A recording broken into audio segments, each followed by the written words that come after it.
قبل لحظات من الآن انتهت أفضل وأجمل وأمتع مباراة في كأس العالم لحد الآن. هاري كين مناوي خير وبسجل هدفين وبيشعل المنافسة على جائزة هداف كأس العالم لهذه النسخة. هذا التقييم 6 وهو حارس مرمى كرواتيا.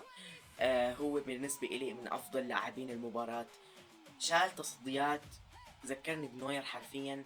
تتذكروا موسم 23 24 هيك شي لما ريال مدريد وبايرن ميونخ الذهاب بدوري ابطال اوروبا.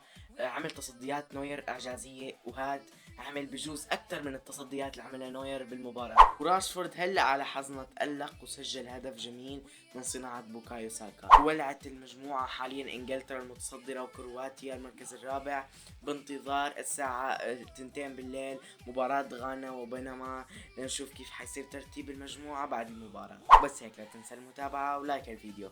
سلام.